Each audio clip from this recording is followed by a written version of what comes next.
and welcome to Maji News at 12:48. My name is Emma Kruth. Today we are doing a special segment on lay ministry. Lay ministry is composed of ministers of the Catholic Church who serve the church but are not ordained. Ministry is the way church continues what Christ began and the way we spread the word of God.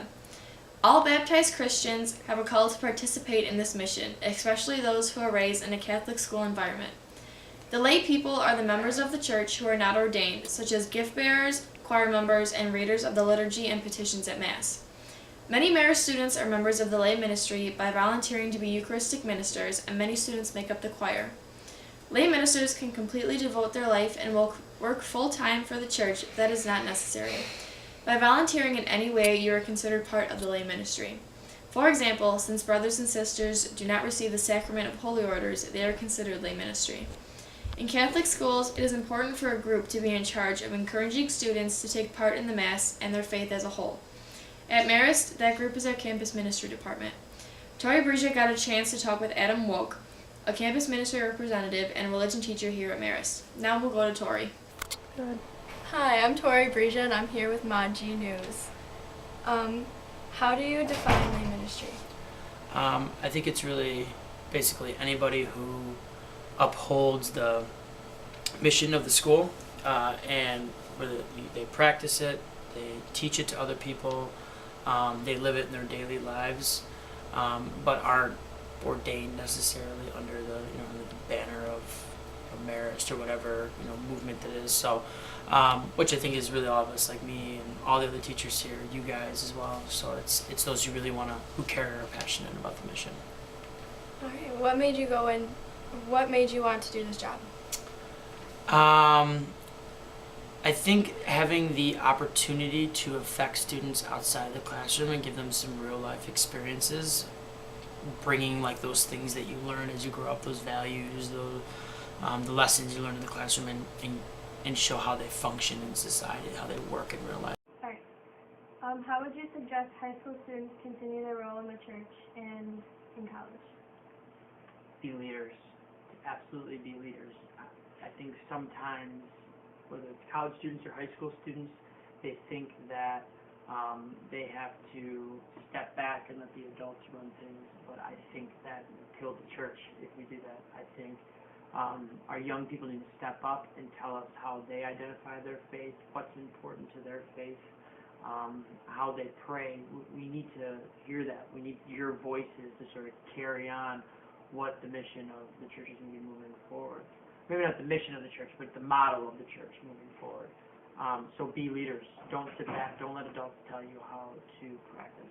You tell us. How does campus ministry encourage students to partake in helping at church and serving God? I think the school is moving more towards a model with Mass, when it comes to Mass, where kids are getting more involved, especially with music. I know personally I'm trying to get more kids involved to be a part of that. We would like to try to invite the students to participate in Mass. And I think a lot of it is you guys choosing and picking things that you identify your faith with. And so it's got to come from you. I mean, you can't have a bunch of 50-year-olds deciding what's important for you guys.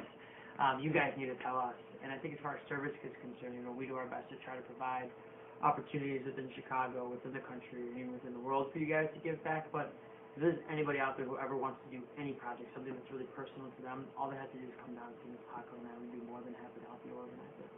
Awesome. Thanks, Tori. Another form of lay ministry is altar serving. Altar servers assist the priest with the entrance, communion, and other duties during Mass. Up until 1983, only boys were able to altar serve. While some churches still do not allow girls to altar serve, most do. I had the chance to interview Maria Milazzo, an altar server at her grammar school. Hello, Maria. Hi. Thank you for being with us today. Thank I have you. a few questions about altar serving. Okay. Why did you become an altar server? Well, I wanted to become more involved with the church because before I became an altar server, I read petitions and read the gospel and the readings at Mass, but I wanted, to become more involved. Right. Okay. Do you think it's important for young kids to be involved in the Mass? Younger kids, like kindergarten through first grade, you mean? Just younger kids. Okay. Well, I do think it's important for them to become altar servants when they grow older because, you learn more about God and you assist the priest. You know, I mean, Which sacraments have you received so far? reconciliation, First Holy Communion, and baptism. Do you feel like those sacraments, each one has brought you closer to God? Yes, I do, because I learn more about God as we go through and forgiveness. Do you want to stay involved with the church your whole life? Well, I would like to stay an altar server for as long as I can, but I wouldn't like to become like if girls are allowed to be priests. I wouldn't really want to be a priest, but I would like to maybe hand out communion once in a while, and you know. Well, thank you for your time. Thank you. Thank you for tuning in to Mod G News. On behalf of Emma Cruz, Tori Breja, and Joe Bell, we'll see you next week.